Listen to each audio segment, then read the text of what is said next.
Blaster, just take it up to the departure end of the runway, then a left turn and a left downwind. Cessna over the threshold, coming up on the white dot, at or beyond the white dot, left turn first available. I got a high wind coming up on about a half-mile final, clear to land at or beyond. Traffic on the left base, you're following a Cessna down, low off your left. Square it up just a little bit, and then we're going to get you in. Start your descent, though. Start your descent on the base. Traffic on final, give me follow on base. Base traffic, start turning toward the numbers now. High wing coming up on quarter-mile final, take it all the way down to the green. Cessna taxiing on the green, expedite down to the next hard surface. Get me some speed, there you go, go fast. This is going to be good. I got traffic on a mile final. You're following traffic ahead and to your right. High wing coming up on the threshold. Take it all the way down to the green dot. 5 Charlie Sierra, 2 mile final. A mile final, turn north, and we're going to just make you, we're going to bring you back around. Jet traffic's coming up on about a mile and a half final, runway 9er clear to land. Okay, all right, let's listen up, guys. If you're on final for runway 9, I want you to offset to the left. I got a jet that's landing on runway 9. The jet's cleared to land runway 9 if you can make it. If not, just continue straight ahead. It looks like you're going around for the jet. That's fine. Oh, we had one right in front of us, sir. Dragger. Let's see, what we got, a tricycle? Tricycle, put it down. Tricycle, put it down. Tail dragger, down to the green dot, then a left turn. Short final here, you cleared land on 9, all the way to the white dot, go down to the white dot. Find somebody to follow out here. Canard, just come to the runway and I might have to just send you around. That'll be fine. And for the jet, you just want to stay in this pattern or you want to go back out for an instrument approach? Stay in a pattern, Charlie Sierra. All right, just stay with me here for a minute. And my tail dragger, let's see, over the numbers, go down to the green. And Canard's going to have to go around. Canard, go around. And my high wing here over the runway, keep it airborne. You do not descend. You got a fast guy behind you. Do not descend. There you go. Keep it airborne. As soon as the guy behind you gets slowed down, I'm going to put you down. So keep it airborne. The one that just passed the white dot, make a left turn on the hard surface. All right, my high wing tail dragger, you can put it down now. And Charlie Sierra, let me get you about a mile off. Let's see, Charlie Sierra, lost. There you are. Make a left-hand turn. I'll try to resequence you here on the downwinds. We'll see how it looks. Short final, you're cleared to land runway 9 on the white dot. There you go. And the tricycle left on the hard surface and follow the flagman. Welcome. Thanks for being part of the show.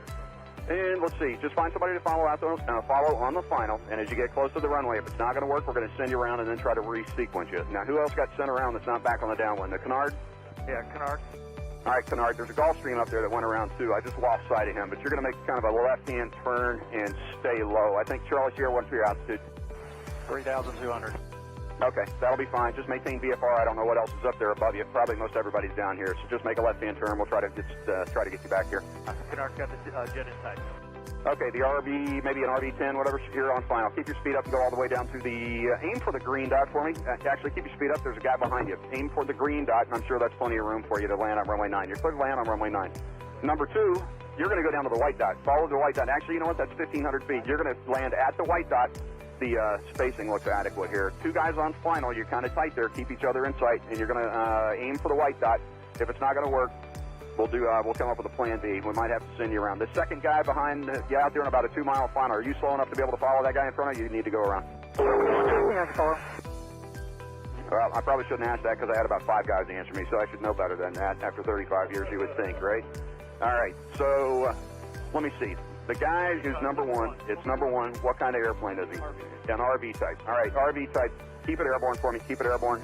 And I got a fast guy behind you. The number 2 guy over the trees there. Go ahead and put it down on the numbers. My first guy just coming up on the numbers at the over the grass at the numbers. I want you to keep it. T-minus 1 minute and counting. Hello.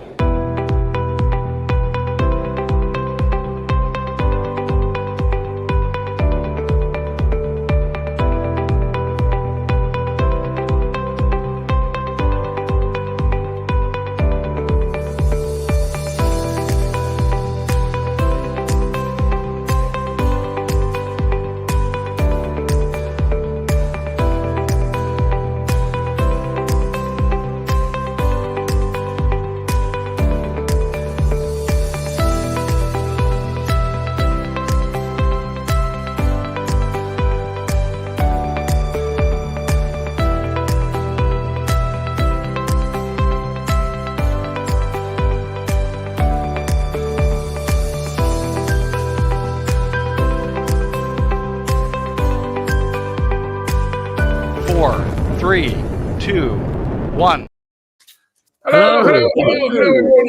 welcome to the Thursday night live stream. Tonight we have an amazing show for you. Sitting in the green room is the legend that is Jack Pelton himself in what looks like a legendary office, probably the best aviation office I've ever seen.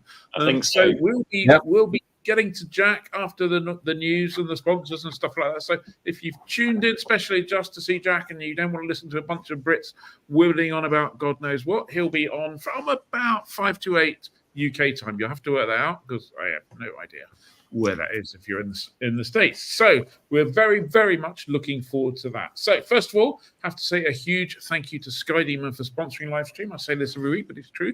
We couldn't do it without them. And on that note, I move slickly to find the this week's tip. Here you go. Hi, I'm Hannah from Sky Demon, and this is this week's top tip. In your logs library, you'll find the option to view a summary of all of your logs under the View All Flight Times button. Choose the date range and the timings you want to include in your summary. For example, you can show blocks times and engine times in addition to your takeoff and landing times if they've been logged. A summary will then be generated showing all of the logs within that period that you've saved in your cloud, so that you can easily copy the timings into your paper logbook. You can even email yourself a copy or print it out. For more information, go to our website skydemon.aero.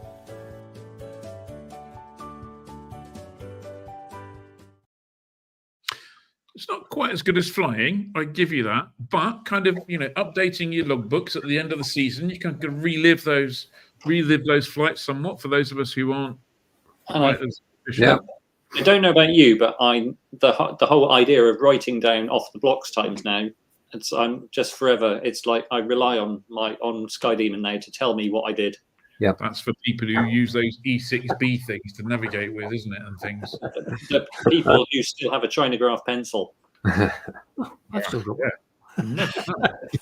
Sorry. Well, it was a cracking weather day today. How about we see what Simon's got in store for us for the next few days? He's not here in person though, which means I'm slightly worried that we may not have a great forecast. Evening all. Sorry I can't be with you this evening, but hope that you're doing well. I wanted to kick off today really just showing you this picture for no other reason than it's just a fantastic satellite picture. You can see Hurricane Kirk there spinning around in the middle of the Atlantic Ocean. Look at the eye on the storm, how clear it is, telling us what a major storm Kirk is. It's actually drifting northwards, and the remnants of Kirk are probably going to be affecting us next week. But yeah, I thought that was just a fantastic image to be. But let's have a look and see how the forecast shapes up for the weekend. This is the forecast for tomorrow. Not a bad day, actually. Some mist and fog patches first thing across central and eastern areas. They will clear away quite quickly, and then we're in for a decent day. Lots of flyable conditions around. Yes, there'll be some cloud here and there, but some sunny spells, and certainly medium and high level cloud increasing. I think bits and pieces of cloud for central Wales, for southwestern parts of England, 3,000 to 4,000 foot bases here. Nothing too much to worry about. But this front coming in to Ireland and western Scotland, bringing cloud, bringing outbreaks of rain. Bases here probably 1,000 to 2,000 feet tops.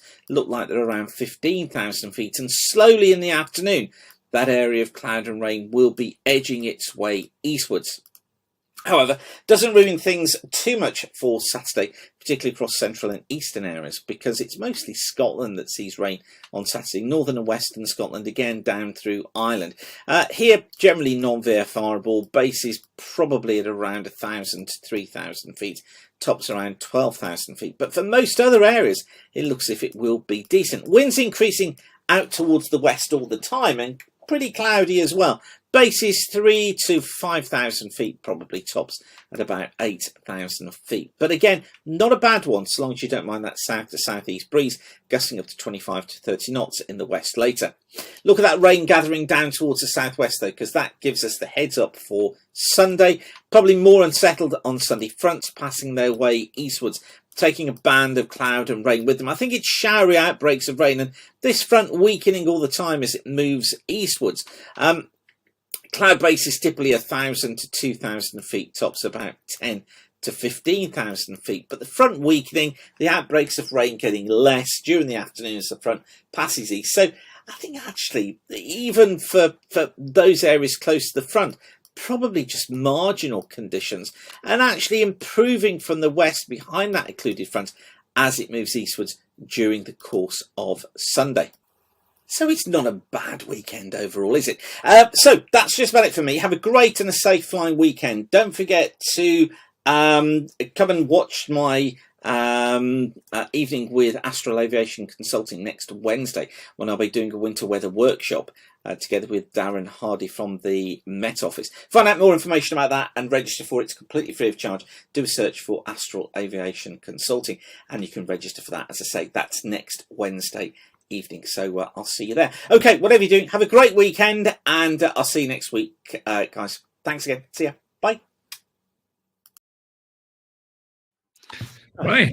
Thank you very much, Simon. Just a quick reminder: if you've joined since the beginning, we're now going to go on to a little bit of club news. But if you're here specifically to see Jack Pelton, he'll be on just before about 5 to 8, the plus or minus a few minutes. Yeah, we're that sharp. Johnny.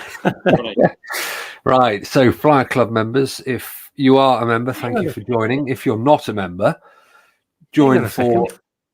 Go on, Dave. Hang on a second. You've missed question of the week. Oh, Dave, I'm sorry. Question of the week is based on a news story that we've got coming up a bit later, and it gives a bit of a hint to the question. Have you ever been ramp checked? Now, personally, I've never been ramp checked, but I do remember once being told to park on the FAA ramp, and which was slightly worrying. Yes, Mr. Seeger's nodding because we were together flying into Atlantic City. And had you won a prize? No, it was simply because they needed the only parking available at the time of night that we arrived was on the FAA ramp. It wasn't because the FAA wanted to speak to us, although that wasn't what I was thinking at the time. Anyway, so questions week. Have you ever been ramp checked? Johnny. Thank you, Dave.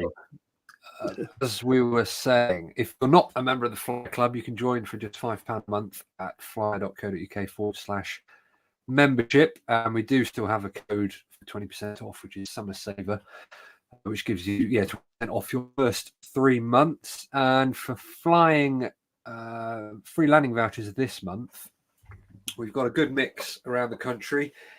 Edsfield up in Yorkshire, Cromer, aka North Reps, Kenyon Hall, Newton Ards in Northern Ireland, and a little bonus, which is 50% off landing at Land's End, which is all very good, nicely spread out. If you did catch Andy Sinclair's webinar, thank you for joining it. If you didn't catch it, you can watch on catch-ups. It's still on YouTube. Follow the same link that was in the email that was sent to you. And we're now looking for the next webinar, which is going to be Harry Lee's, which is coming up on the 12th of November, and that's everything avionics related. Well, possibly nearly everything. So if you'll do some avionics stuff in the future, it's going to be worth joining that webinar to find a bit about what you should do, what you shouldn't do, what you should unplug or not unplug. But this is just another great member benefit. So we're doing one of these webinars each month. They're generally an hour long, go into detail into some topic, and it's not a sort of live stream interview type thing. It's a presentation on a subject from an expert. So that's another member benefit. £5 a month. Very good. Bargain. Lots of people talking about being ramp checked. Best one. Dan Smith says we were in Gat-Tallard. Weren't happy with they weren't happy with electronic copies of documents either. So always carry paper. Yeah. So a few stories of that. So anyway, news time, I guess. Yes, it is. Yep, absolutely. And perhaps I'm not sure anyone could have seen this one coming, but we're opening the news with the news that Mike Patey's incredible hyperstall aeroplane, Draco, is to go into production as essentially a brand new manufacturer. Draco Aircraft is acquiring the rights to the PZL Wilga from current owner Airbus Poland, and they've also agreed a deal with Mike, who's the creator and pilot of the original Draco, for use of his concept. Now, obviously, if you were a big fan of Mike's YouTube channel back in the day, I think we were talking 2017 into the lead up to when it kind of revealed itself in 2018. You'll remember that Draco was a heavily modified Wilga. Mike took the 260 horsepower engine out when that's far too weedy, put in nearly 700 horsepower of Pratt & Whitney P26 turbine, extended the wing, added more fuel tanks, and put a crazy panel in it, and a whole bunch of other Mike-like things. And it was bonkers. Took off in 80 feet, climbed out at 4,200 feet a minute. And anyone who went to EAA Venture 2018 will remember that the aeroplane turned up, and we watched it fly at the Stallfest, where it kind of proceeded to bend all laws of flight physics. I think what's amazing more than anything is the fact that they're planning to certify it both in Europe and the USA. It'll have seating for 4, a luxury cabin apparently, and a number of safety features, so they haven't said what those are yet. But hard to believe that something as bonkers as Draco is going to tick the certification box. Draco Aircraft will be led by former Airbus Senior Vice President and CEO of Airbus Poland, Johannes von Thaden, along with a team of partners and senior designers. So, and apparently they're saying Draco will be designed and built in Poland, but available to customers worldwide. It'll be exciting to see what kind of sign-up they get for that. I guess they probably don't need to sell masses of them, and I can't imagine they're going to be cheap. I was going to say, because we're going to talk to you next week, not on Livestream, but we'll be talking to him during the week, and we'll bring that story to you, hopefully as a written story and a video. But I think I've written the marketing tagline for them. Draco 2, bonkers performance, bonkers price. It's going to have to be punchy, isn't it? It's going to be mad. And obviously Mike is working on, this is because it's like Mike is working on Draco, his next version of it's Draco X, isn't it? I think, which is because obviously, unfortunately, the original Draco was written off in a takeoff accident where Mike and his wife and a friend were pretty much unscathed, but the aeroplane was totaled. And I know Mike's gone out and bought another Wilga 2000 and has got a bigger turbine sat in his Aladdin's cave of hangar, and that's going to be another project. So I'm guessing even if you buy your amazing Draco Hyperstall, Mike will still have something better. Was the first one Draco Twitter then? If this one's Draco X.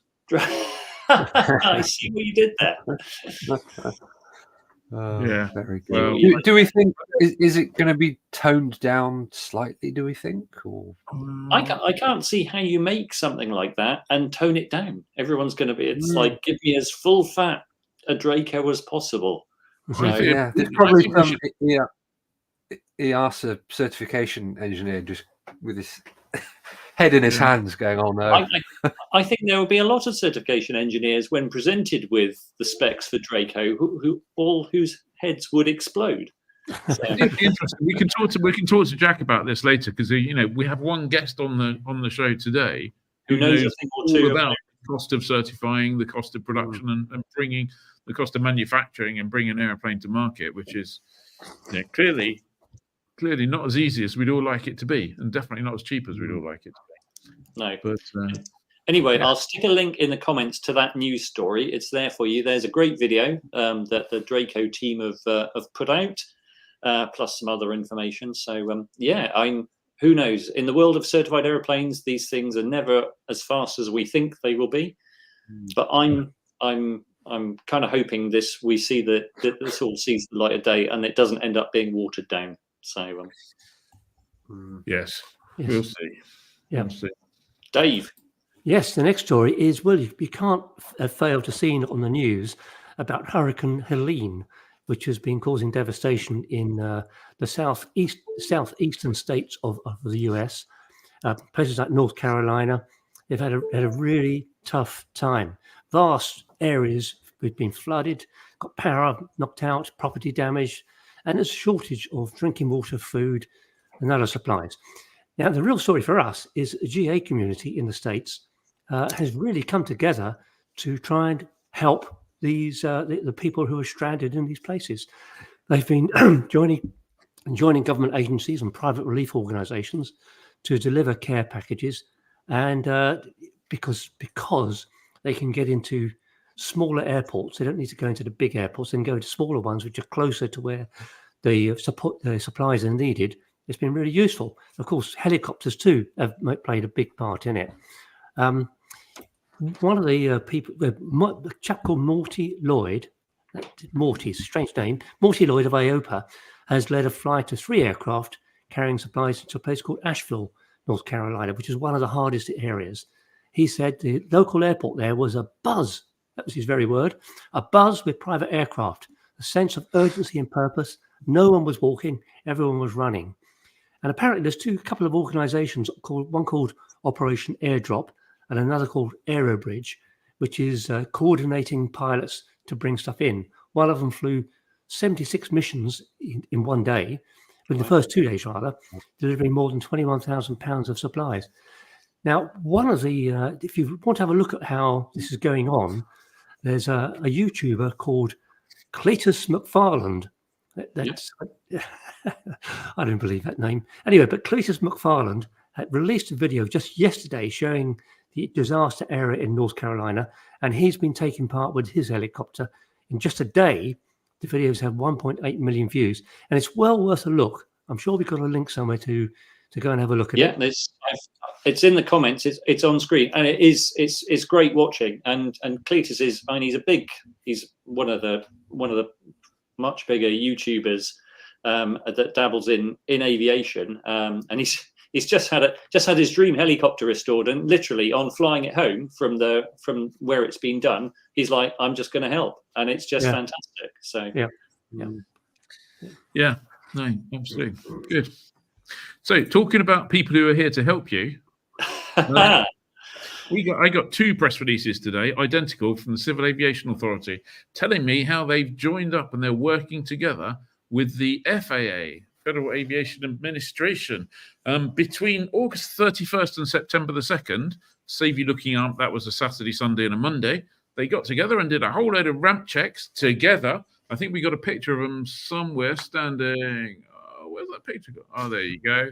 There you go. Look at that in their yellow jackets. Wow. Standing together, working together. Is that a real photo? We haven't made that up. No, I haven't made it up. Anyway, that was actually sent out by the FAA press office. Whether they photoshopped it on the yellow jackets or not, I'm not sure. Yeah, because the US being the best place in the world for general aviation, they wouldn't have needed day-glow jackets, but obviously they would have come here, and the CA would have gone, "Where's your jacket?" So anyway, over these 3 days, 2 of which were Saturday and Sunday, they focused on the private NREG community in the UK, which totals something like 890 aircraft apparently, and they did some inspections side by side, and they kind of helped each other along and learnt a lot from each other, and it was jolly good, and it's all good. It's all good. I was trying to figure out what we could call this. What word could we make out of FAA and CAA? I couldn't think of anything else, and then it came to me. We should really call it a fuck, because that's what it is, isn't it? I think. I think so. If you see those 2 walking towards you, you go. Anyway, don't forget they are here to help, so that's good. So well done. Johnny. Very good. Right. So next story. Democratic Governor in California, Gavin Newsom, has finally signed into law a ban on leaded aviation gasoline that will come into effect in 2031.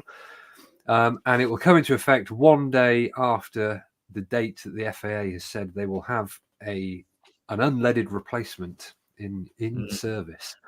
The FAA have said it will get a fully approved replacement for 100LL through the EAGLE program, which is the End Aviation Gasoline Lead Emissions program. The bill had positive support for banning the lead, and the original bill was introduced back in February, and that would have started the phase out in 2026. but there's been a big lobbying effort to try and push that back. And it seems as though the FAA have spoken to, California and basically said, we reckon we can do it by this date. And California have been pragmatic and gone, all right, fine, we won't force you to do it by next year. You can have a bit more time. But reading online, there's lots of people going, well, am I going to be moving my airplane to Arizona in 2031 or doing this or doing that?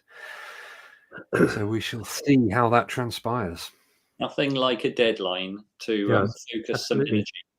Yeah. Of course, one of the big aircraft manufacturers, Robinson, are based at Torrance, Zamperini Field in California, just outside Los Angeles, and there are currently none of the Robinson helicopters are they all high compression engines? They're all high compression engines, so it'll be they desperately need a solution or a new factory. Yeah, apart from the R66, which is turbine. Yeah. Which I suppose would run on unleaded, wouldn't it? That'd be all right. But they probably don't want to. Yeah. No one wants to buy a turbine to run it on unleaded, do they? No, that would be insane.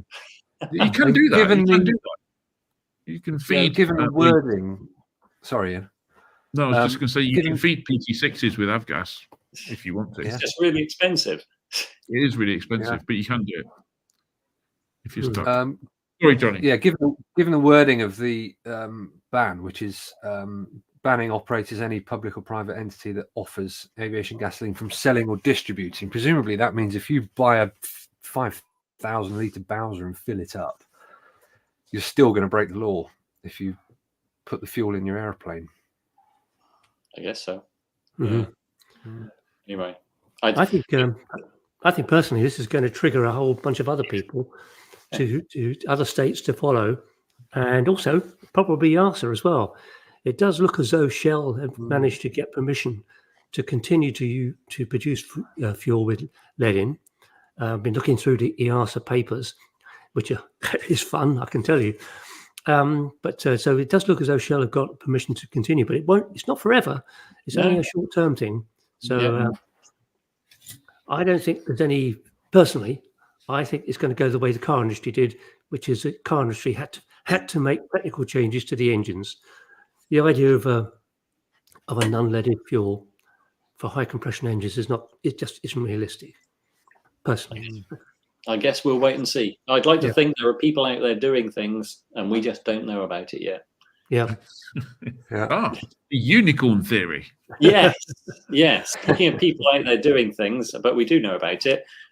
Joby, who are probably the world's leading eVTOL developer, they got a pledge from Toyota this week, or it certainly announced it this week, that Toyota are investing another £500 million in what they're doing. It's going to come in two halves, and it will bring the total investment from Toyota up to $894 million, which is pretty impressive stuff. Obviously, Toyota have been allied to the Joby project for quite a long time, but we'll see where that takes us. I'm personally a big fan of what Joby are doing. It looks great.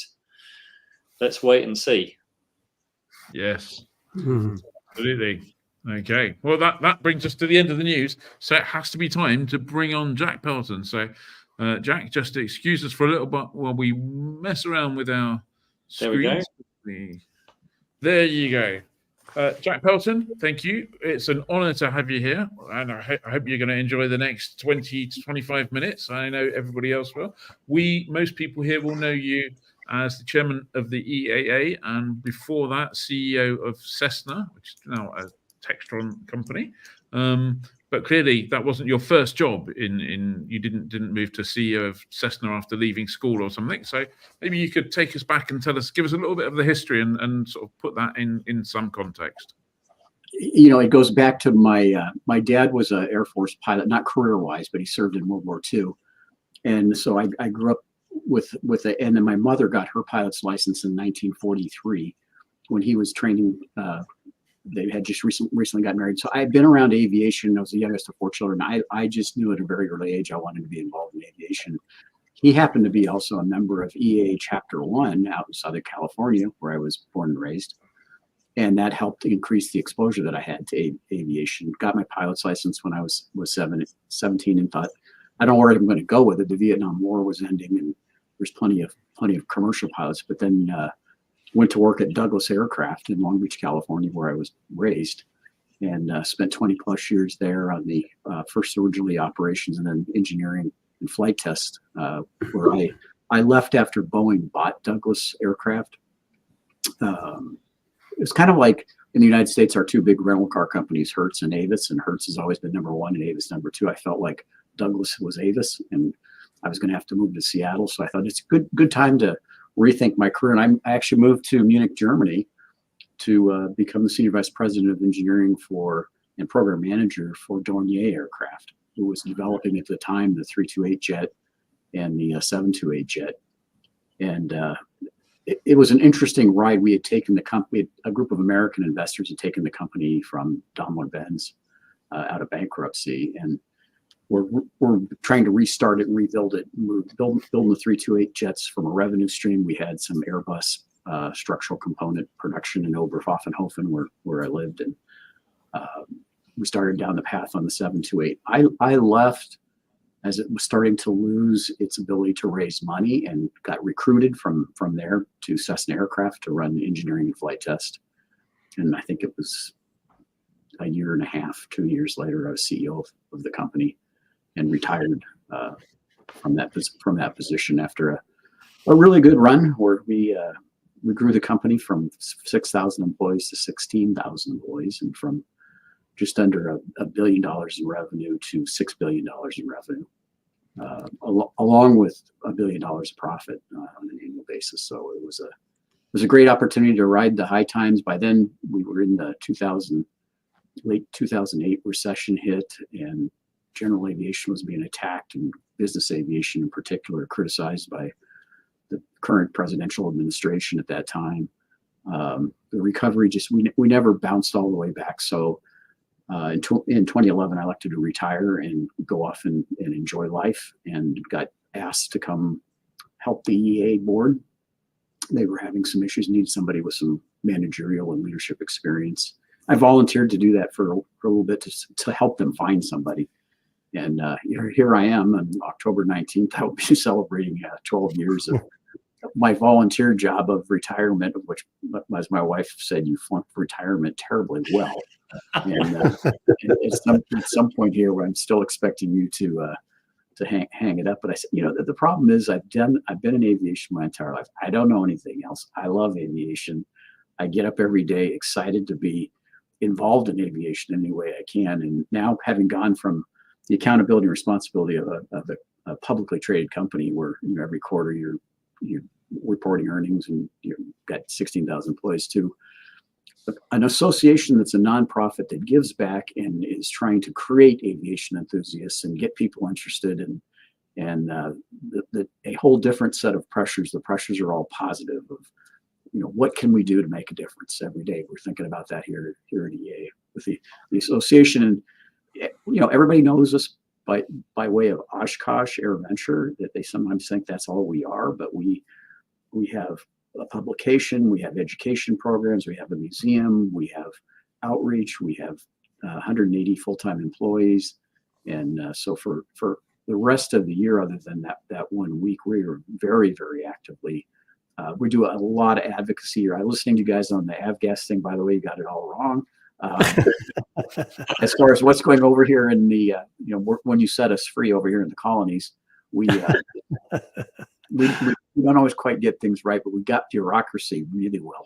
We got that well established. 2030, it's a federal mandate. This isn't going to be a state by state. Any state in the United States is under a 2030 mandate by the federal government that unleaded fuel will not be sold. And so this is a crisis and a rush to the finish line that we've been working on since I was a kid, and trying to get rid of lead out of fuel. Lead is a remarkable product that provides great octane boost, good lubrication, and there is no scientific replacement or other chemical. There's 3 companies. Over the years, there's been many, many companies, including many of the big petrol companies, trying to develop a replacement fuel.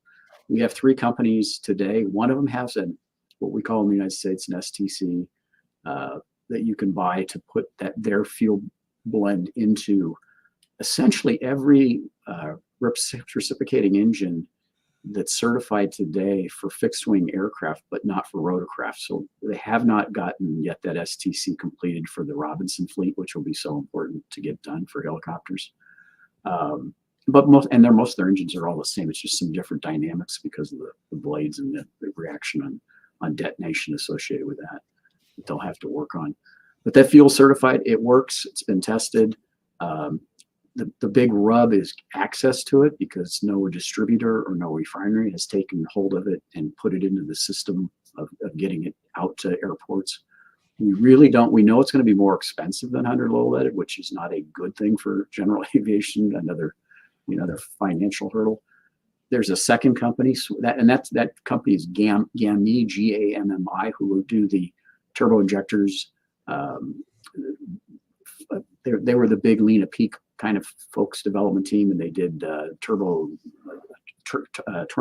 Alley turbo that was originally on the Cirrus airplanes. Smart guys, they know what they're doing, and they're done. But they have it done. They have it by way of STC. They really need to get a consensus-based standard, like an ASTM standard, or so that the oil companies will embrace it, distribute it. Swift is heading down that same path with their fuel blend, and then there's Lyondell Racing Fuel that's in the testing phases.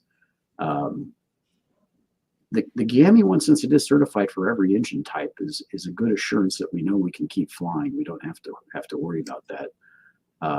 There's always been some concerns on the higher compression turbo type airplanes as from a detonation standpoint, but we got to get it out there and start flying and find out what exactly those characteristics are, which I think we'll get there. It's just it's not been easy, and we're going to find issues along the way. I just know that with anything new.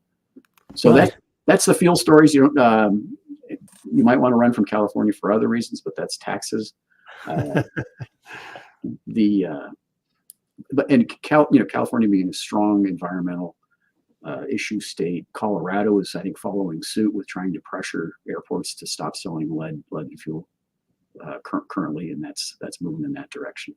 So there's your advocacy update that EA is working, and we have a seat at the table. I'm on the executive committee of the joint FAA industry, which includes all the associations, all of the fuel distributors, all the petroleum companies, in trying to drive this thing across the finish line. That's that one advocacy. Then there's Mosaic that we put in place here in the United States, which you guys ought to really think about doing for the light sport category of airplanes. At the end of the day, EA was very involved in I sat on the committee as the industry guy at Cessna in getting the light sport rules put in place and determined. And we felt it at Cessna it was going to be so important in growing aviation that we launched the Skycatcher program to fulfill that. It's now developed. When I got to EA, I went to the FAA and said, sport pilot's been in place for now 10 years. The safety record is fantastic. We've got people flying it, but it's too restrictive. And you're not allowing known, certified, well-tested, well-engineered airplanes into that category because they don't meet the weight restriction. So a 172, a 182, a Piper Cherokee, none of those would qualify for sport pilot. So they said, well, let's reopen the rule, and they did, and they expanded it to be able to not have a weight limitation. So the limitation is performance based. It's a 54 knot clean stall speed. If you're at that or below, which I think in the final rule, which will be out the first quarter of 2025, they're even going to raise that to 58 knots. That will make every 182 and below available statistically. And I've been boasting about this and promoting, so I'm very, very excited about EA is really the one that's gotten us across the finish line. That would be, of all the single engine piston airplanes that are on the federal registry certified today in the United States, about 68% or more of them would qualify to allow you to operate that airplane in the light sport category certificate, which means you don't have to have a medical. It's going to be, I think, incredible. It says that the ideal airplane for Jack Pelton would be a 182. It's great useful load, can fly anywhere, and I don't have to have a medical, and I can do the sport pilot thing. I can probably then fly forever, God for one, they don't have they don't have to ground myself from a physical concern. So we're very proud of that. At the same time, we worked on the bill that got FAA reauthorized this year that puts a gotcha in there. I think that might be an English expression. I should say an American expression, which I apologize for using slang that's not appropriate and proper. The gotcha is that Ian's probably got something else since he has that other thing he was saying earlier about putting acronyms together. The president, when he signed that, said that within 24 months of signing that, you have to implement Mosaic. So Mosaic is going to happen. It's a law that will get put in place. So that's good. But they also revised Basic Med, which was our attempt to lighten up the third-class medical rules and restrictions. And basically now it's not limited to weight either, or it is limited, but you can go to up to 12,500 pound airplane, which is all the way up to King Airs and light jets. 18,000 feet limitation, no speed limitation, retractable gear, fixed or constant speed props. All of that is in there, and 5 people that you can operate then under Basic Med. So lots of good things are happening. We think is going to help revitalize general aviation and get more people in it. And the simplest way to think about it is it's going to be half the cost. It's going to take half the time, and it'll be all the fun in being able to get your pilot's degree because it's only restrictions for sport pilots so different. But I can go out to now a flight school who has a bunch of 172s because none of them, the sport pilot thing didn't catch on enough to where there's planes everywhere. And I can rent those to learn to fly, and then now I can rent them to continue my flying. It's 172s, 182s, Cherokees, whatever it may be. So it really opens up the envelope, which I think is going to be really, really helpful. Just a quick question on Mosaic. Someone asks in the comments, does that allow IMC and IFR flight, Jack? No, it does not. It's strictly VFR. Right. So a lot of good things happening in those areas. We're at EA. We're continuing with our. And by the way, you guys give me the hook or say slow down, shut up, or ask questions. Left to my own devices, God knows where this could end up going. Well, having said that, Jack, perhaps you have kind of leapt ahead here. Could we go back a little bit and just talk about your time at Cessna, for instance? I mean, you saw the company go through fantastic changes, and it grew, and there was a lot going on. I mean, when you became boss of Cessna, you had a few years of reintroducing the production of piston aircraft, because for a while Cessna didn't produce any. Were you aware of that change at the time? How did you deal with it? The team there was phenomenal. I was very, very lucky to step into a incredibly experienced, incredibly talented certification team their secret sauce was they continually certify new stuff. And so because of that, you have that as part of your core capabilities, and it doesn't take you don't do one airplane every 20 years. You're doing one every 18 months of a different model or upgrade or make. So for the single-ended piston line, as an example, we were constantly looking at technology and innovation. What's next? New product development. The Garmin G1000 was the big step next when I came on board. And actually, at the time, I was just running engineering and flight testing. My boss, Russ Meyer, wasn't really pleased at the fact that I was ciphering development funds to go after this glass panel concept, because he said, it'll never fly. It'll be too not fly. It'll never work because it's going to be too expensive. Nobody's going to want it or need it.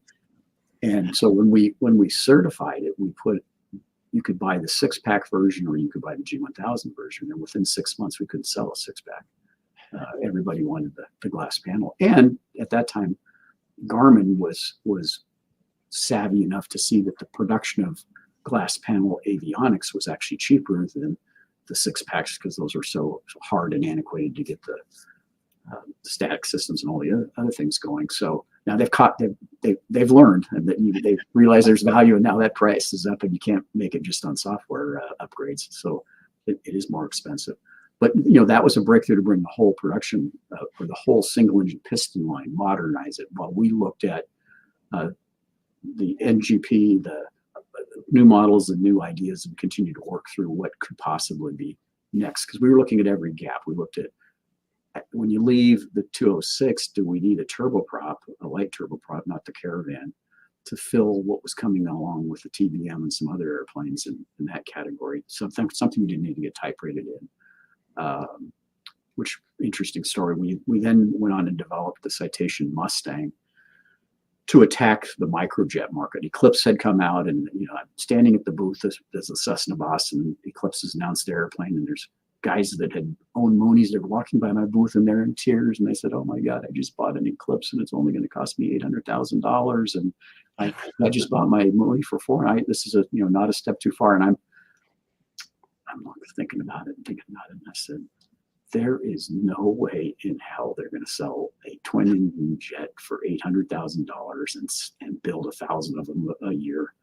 And it's not because I'm this great soothsayer. It's because I was fortunate to be with a company that had the greatest people in the world, that had built everything you could ever build. They had parametrics and data on weights, costs, pricing, all of that. And when you go back and ask the boys, so that airplane will be close to $2 million, and the market's only going to be able to accept so many a year. If they build 300 a year for them, that'd be fine. They said, well, should we, go after it and create what they arrogantly I termed the Eclipse killer. And we did with the Mustang, and it proved that their price point came right up to where our starting price point was. It was a good market for us to split, kind of. We ended up doing better and well. We took that airframe, the Mustang airframe, and put a PT6 on the nose, and looked at that as, can we then have another model variant of take the engines off the back and go fly it around as a turboprop to fit in under the Mustang. At that time, the recession was coming along. It was a little tough to get money for that. And then we kept evolving the Citation series and continued to evolve and put out new makes and models on an ongoing basis. Interesting thing in the business is that you introduce a product and the sales and numbers grow, and then it tails off as it just kind of gets stale. And so you need to look for technology to implement into that product to revive it and bring it back up on the growth curve. And that's what we focused on. We spent an awful lot of money on research and development to be able to do that. You touched on the NGP, Jack. A few people, some people won't know what that was. Your next generation plane. Can you tell us a bit about that? Because we Cessna, being the early leader in cylinder piston, this strange company in Duluth had created this plastic airplane with a parachute, and the Wichita boys are like, we're Cessna. They'll sell a few airplanes, and before you know it, by the year 2000 to 2003, they grabbed a huge market share from us in a category that we no longer had a 210 or anything in that upper end. And it's like, we can't hide from the facts now that we're being attacked, and we're being attacked successfully and aggressively, and a very good product that they have. And you can make fun of the parachute all you want. As a real aviator, I don't need a parachute. I can crash land my airplane safely and walk away from it on my own. It didn't matter, because the spouses and those who are just entering aviation viewed this as a massive safety breakthrough, and they were right, and that was hurting us. So we looked at the same time we were doing the Skycatcher, which was NGP, was just next generation product, is to, could we keep the high wing? Oh, you found it! I love that airplane. I'm sorry, I get very passionate about all the stuff I've been involved in, and I'll admit some of it hasn't been great, but. This airplane then was going to be, we decided to use a composite shell around kind of a structurally tube type fuselage with a cantilever wing, and put enough horsepower and enough aerodynamic smoothing on it that we could get the performance of the airplane to get really darn close to what the Cirrus was at. And so we built the prototype, and that was a picture taken at AirVenture.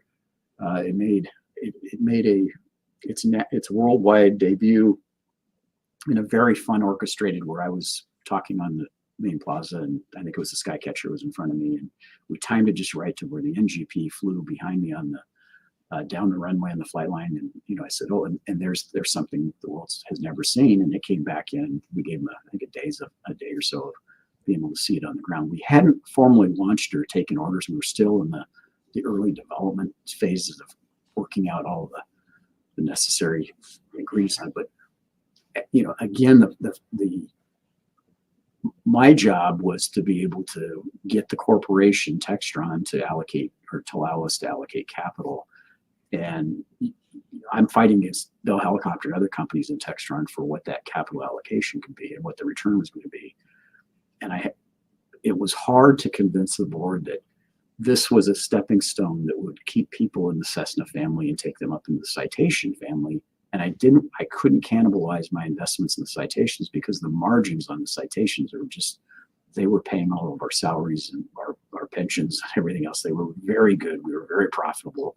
And it was like, well, if you had $100 million to spend, where would you spend it? Well, 90 million of it, you're certainly going to spend on the jet side of it. So that, it didn't materialize. We then looked at a little later down the road, after the economy got a little better, the ability to kind of wait out Columbia aircraft, which I thought was another pretty fine carbon aircraft with good performance, who was distressed and was going to go bankrupt. It was just a matter of when and could we buy them out of bankruptcy.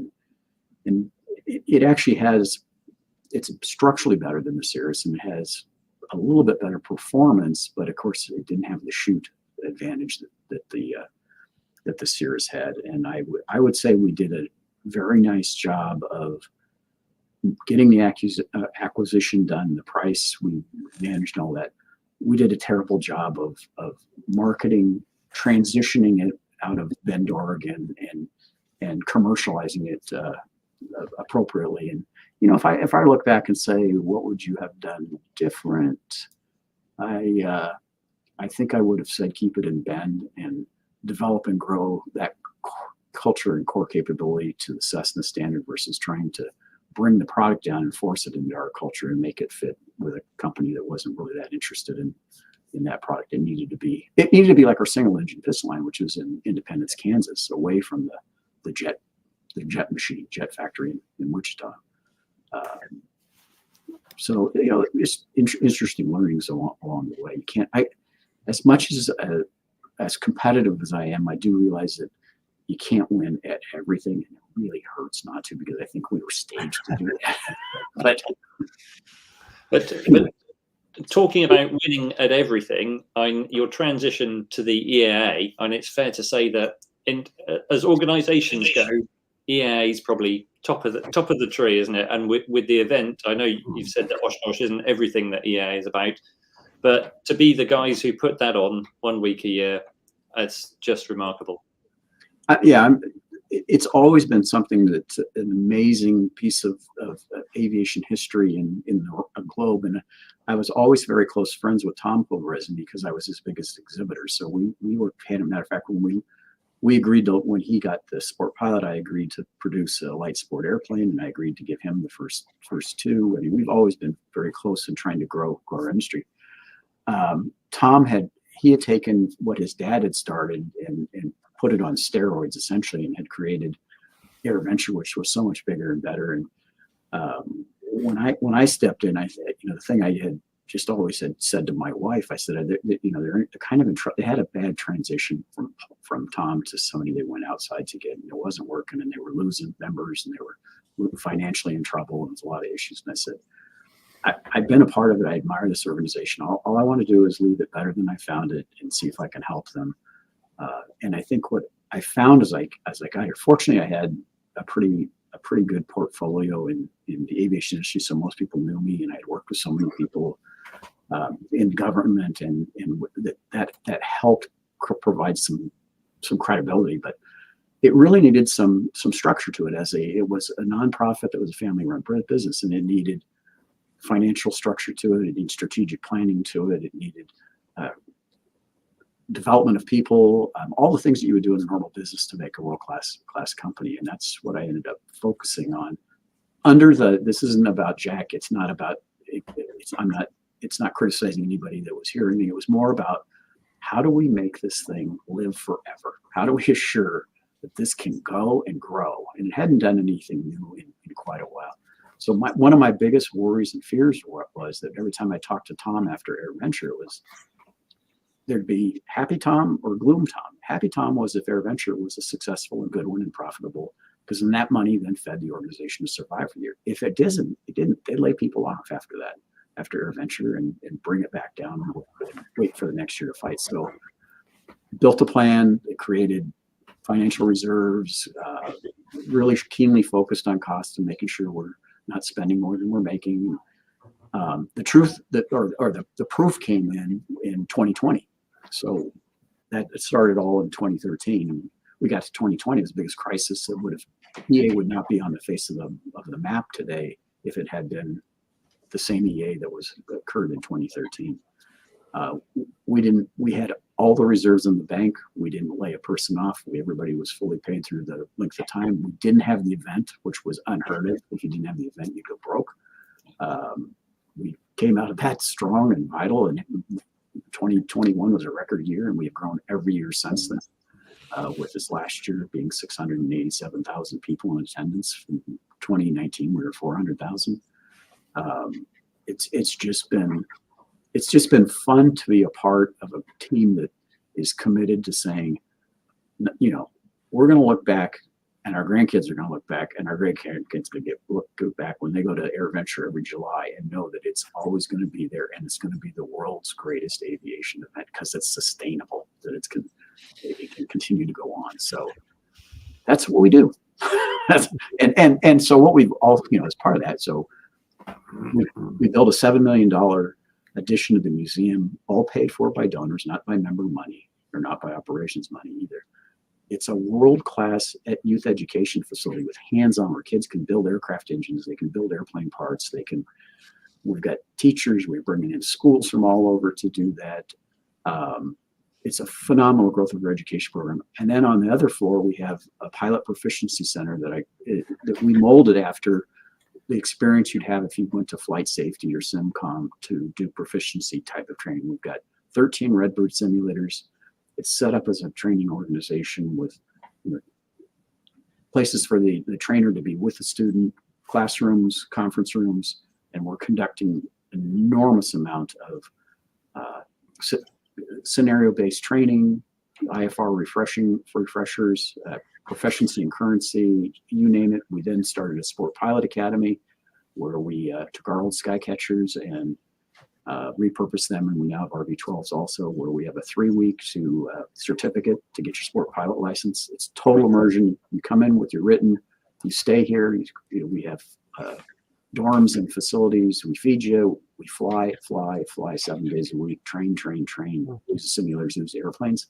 And just September just passed was our third, for this year, it was our third group of students that have gone through and received it. We do them in groups of 4. And we have 4 sessions this year. That's turning out to be another very effective way. We have scholarship programs.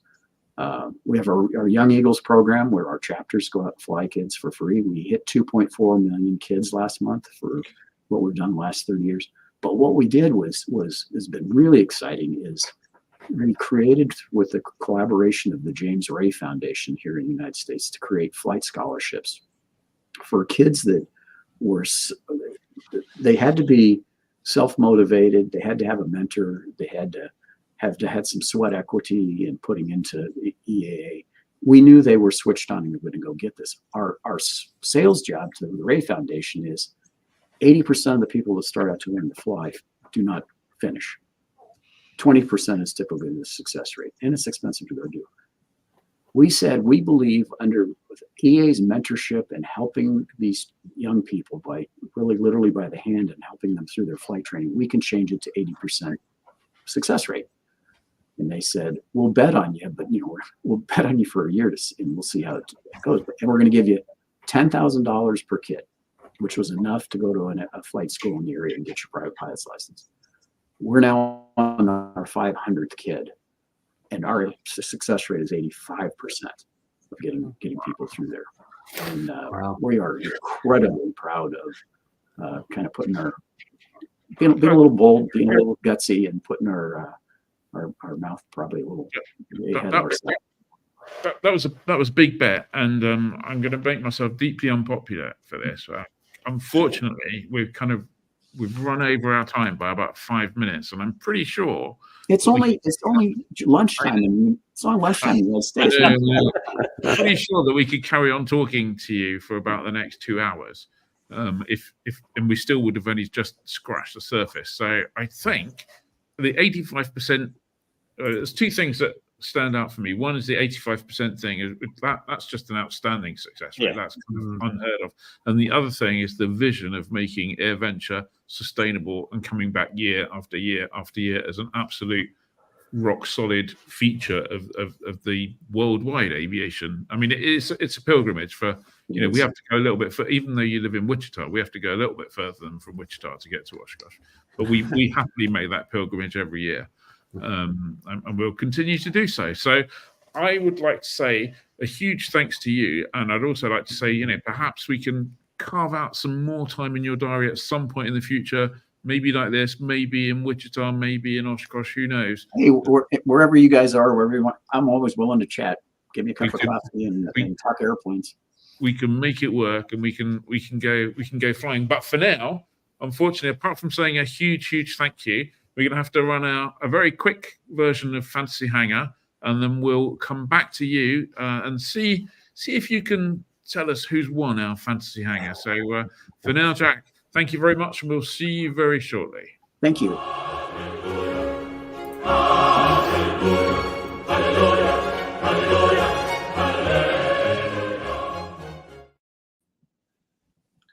Derek. Oh, and we've still got. There we go. Okay, great. Right, this is going to be the elevator pitch version, I think. Ed, so take us away. It is, yeah. So obviously Jack's here, so we thought we would pick, obviously, EA related. So that's favourite experimental aeroplane or favourite Cessna. Who is first? Dave is first. Well, you've said it's going to be the elevator pitch, but I've got a whole essay here to go through. Tough. Not tonight. Not tonight. Okay, well, I've chosen the Cessna 140. And it's just a lovely, simple, straightforward aeroplane.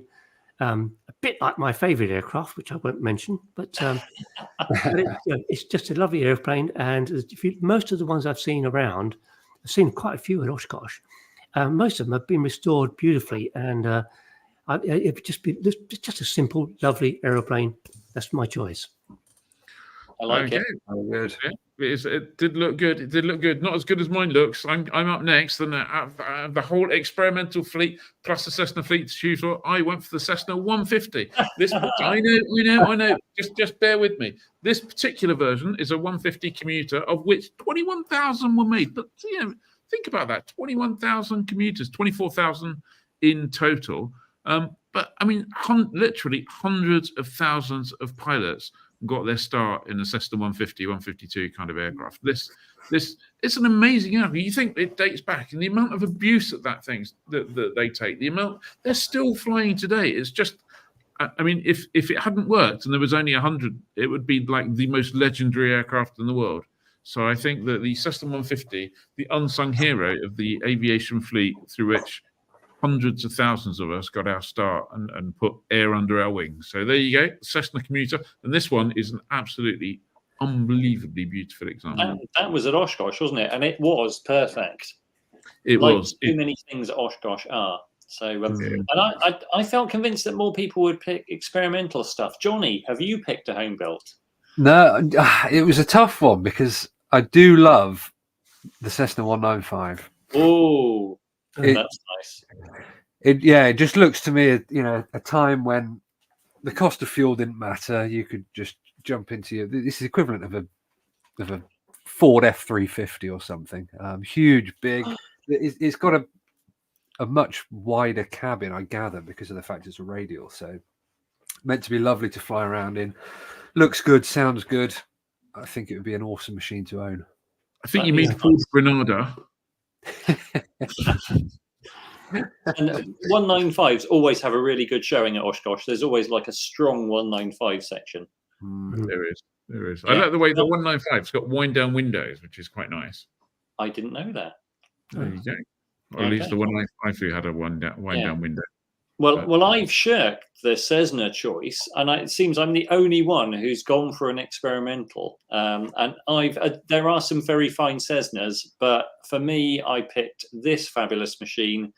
It's the Poland Special, which is an amazing home built, and it generated more letters to EAA's Sport Aviation magazine than any other aeroplane, and that record has not been eclipsed.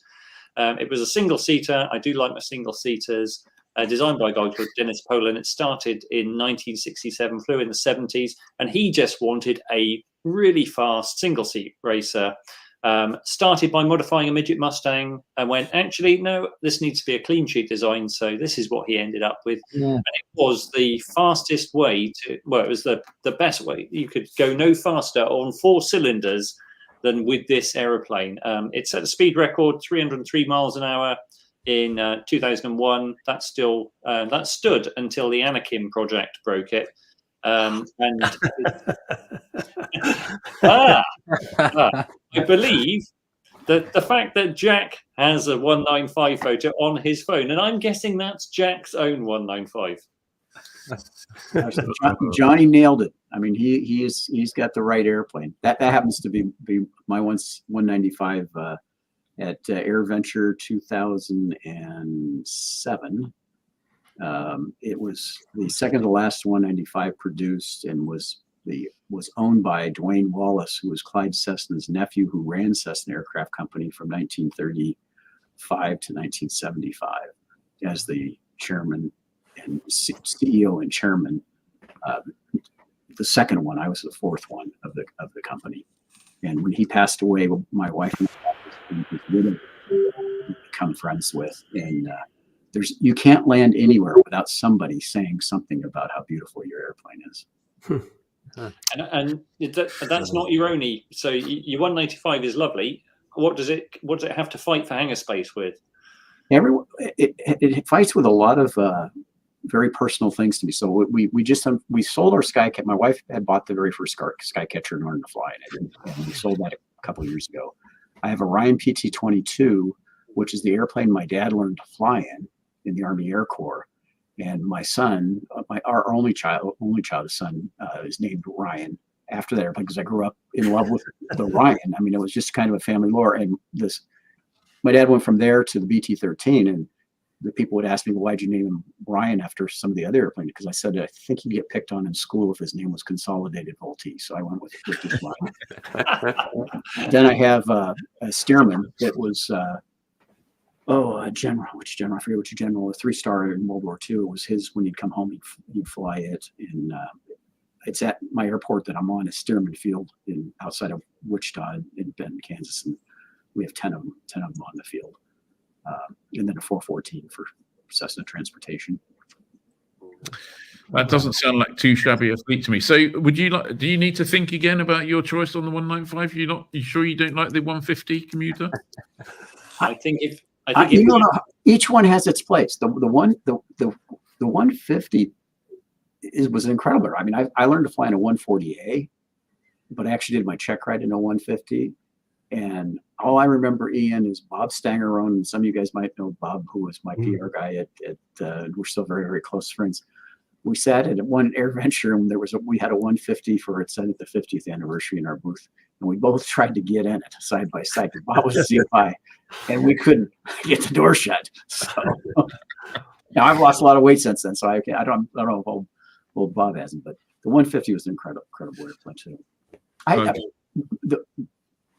The Cessna single engine airplanes, 182, useful load, speed, size, range, and all that is really hits the sweet spot. I mean, you can load it up and go everywhere. The 195 is almost identical specs, even on fuel burn, even on range, and even on payload. It's just a lot cooler. Yeah. Yeah.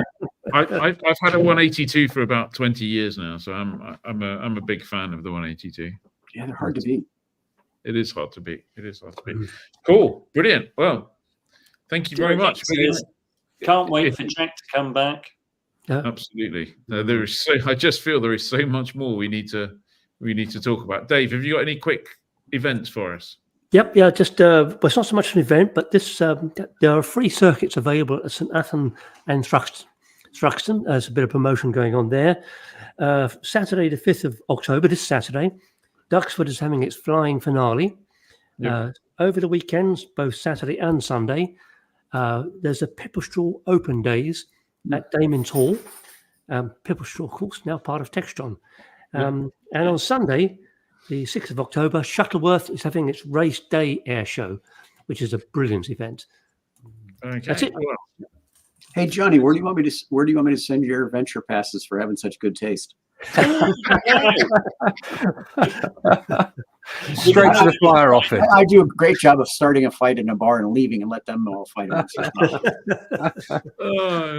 inviting back.